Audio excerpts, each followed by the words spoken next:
सबसे पहले हम लोग देखते हैं कि स्क्वायर्स को कैसे हम याद रख सकते हैं। नॉर्मली बहुत सारे शॉर्ट ट्रिक्स सिखाए जाते हैं स्क्वायर्स निकालने के, लेकिन ये तरीके जो होते हैं ये सिर्फ चमत्कार दिखाने के लिए होते हैं। आप खुद खुश हो जाएंगे, दूसरों को बेवकूफ़ बना लेंगे और खुद भी बेवकूफ़ बन जाएंगे, क्योंकि वो जो ट्रिक्स होते हैं वो एग्जाम में आपको काम नहीं आते हैं। ये हम लोग देखेंगे कि क्यों काम नहीं आते। मैं एक छोटा सा एग्जाम्पल देता हूँ कि हमने इस्तेमाल किया 676। 676 क्या होता है? 676 जो होता है वो है 26 का स्क्वायर।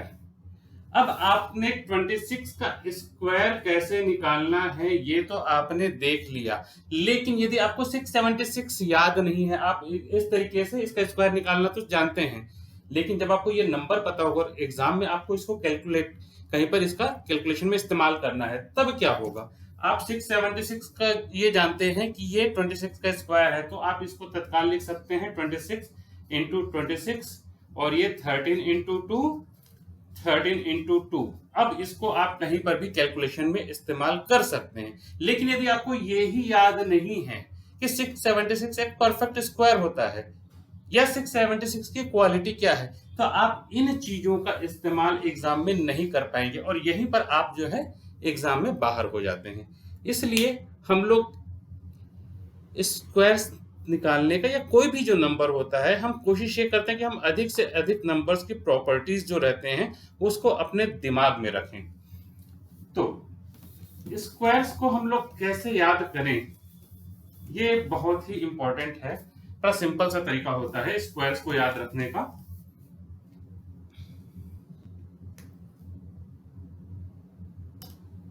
हम इसे इस ढंग से लिखना शुरू करते हैं। देखिए हम किसका स्क्वायर है, अभी हम इस चीज को भूल जाते हैं, हम सिर्फ एक परफेक्ट स्क्वायर नंबर क्या क्या है उसको लाइन से लिखते जाते हैं।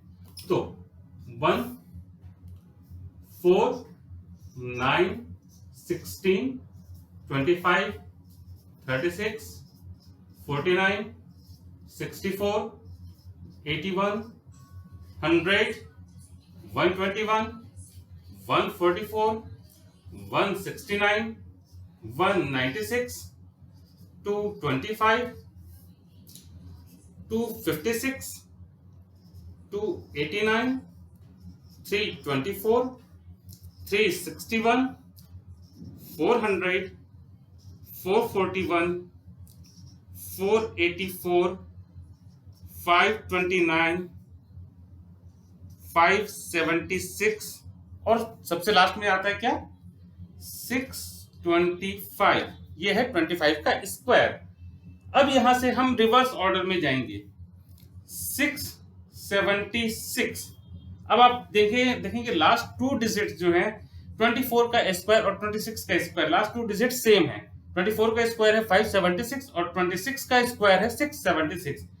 अब नेक्स्ट जो है 27 का स्क्वायर 729।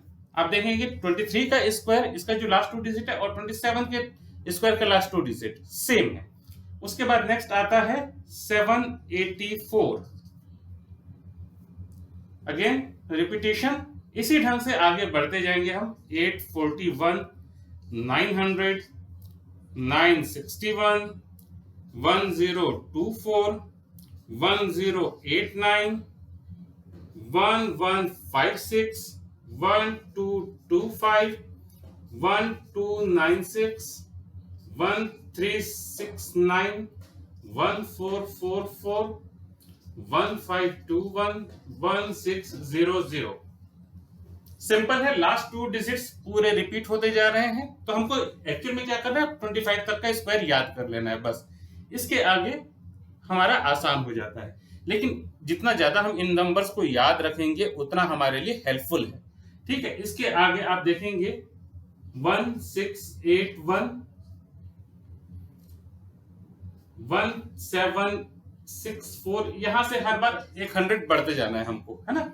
100 बढ़ते जाएंगे और ये जो है रिवर्स ऑर्डर में जा रहे हैं, जैसे 81 फिर 64, of course last two digit same.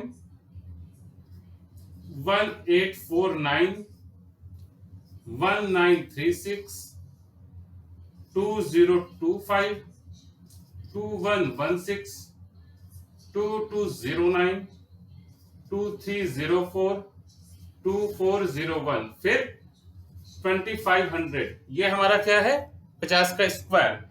इसके आगे फिर 51 का स्क्वायर क्या होगा, फिर यहां से लास्ट 2 डिजिट सेम 2601, 2704, और ये इस ढंग से आगे बढ़ते जाएगा। तो बेसिकली हमको क्या करना है कि हम पहले 25 तक के स्क्वायर को याद कर लें अच्छे से, उसके आगे के जो 25 हैं ये हम प्रैक्टिस के द्वारा खुद ब खुद ला सकते हैं।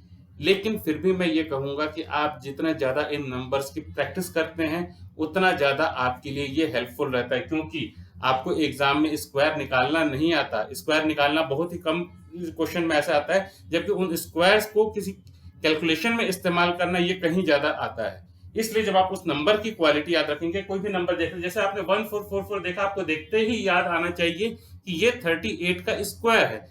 जब आपको ये याद आता है, या कम से कम इतना तो याद आना चाहिए कि ये एक परफेक्ट स्क्वायर, जब आप ये दिमाग में आएगा कि ये एक परफेक्ट स्क्वायर है, तो आप वहां पर सोचेंगे कि किसका स्क्वायर है, तो किसका स्क्वायर है ये निकालना फिर आसान हो जाता है। ठीक है, तो इसलिए कम से कम कौन कौन से नंबर परफेक्ट स्क्वायर है, कौन से नंबर परफेक्ट क्यूब है, ये सब चीजें हमको हमेशा याद रखना चाहिए।